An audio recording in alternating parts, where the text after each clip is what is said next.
കാട്ടുപന്നിയെ നാട്ടുകാർ പിടികൂടി. കാട്ടുപന്നിയെ വനം വകുപ്പ് ഉദ്യോഗസ്ഥർക്ക് കൈമാറും. പന്നിയുടെ ആക്രമണത്തിൽ പരിക്കേറ്റവർ വിവിധ ആശുപത്രികളിൽ ചികിത്സ തേടിയിട്ടുണ്ട്. ദൃശ്യങ്ങൾ ആണിപ്പോൾ പ്രേക്ഷകർ കാണുന്നത്. ദിലീപ് ദേവസ്യ നൽകും വിവരങ്ങൾ. ദിലീപ്, 4 പേർക്കാണ് പരിക്കേറ്റതെന്ന് മനസ്സിലാക്കാൻ കഴിയുന്നു. അവരുടെ ആരോഗ്യനില എങ്ങനെയുണ്ട്? ഈ പന്നി എപ്പോഴാണ് പിടികൂടിയത്?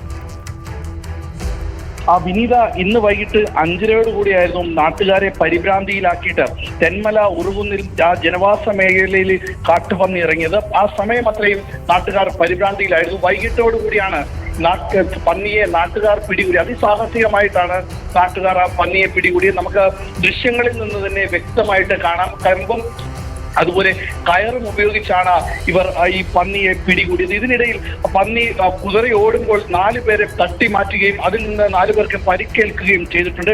ഇവരെ അടുത്തുള്ള ആശുപത്രിയിലേക്ക് മാറ്റി. വനംവകുപ്പ് ഇതിനെ പിടികൂടി ഇപ്പോൾ പന്നിയെ ഈ കെണിയിൽ വെച്ചിരിക്കുകയാണ്. അതായത് കയറും അതുപോലെ തന്നെ കമ്പി വടി കൊണ്ടും പന്നിയെ ഇവർ ലോക്ക് ചെയ്ത് വെച്ചിരിക്കുകയാണ്. ഇതിനുശേഷം ഇതിനെ പിടികൂടിയിട്ട് വനംവകുപ്പിന് കൈമാറുമെന്നാണ് അറിയിച്ചിരിക്കുന്നത്. എന്തായാലും സ്ഥലത്ത് പരിഭ്രാന്തി ഉയർത്തിയ കാട്ടുപന്നിയെ ഇപ്പോൾ നാട്ടുകാർ പിടികൂടിയിരിക്കുകയാണ്. വിനീത, ദിലീപ് ദേവസ്യാണ് വിവരങ്ങൾ നൽകിയത്.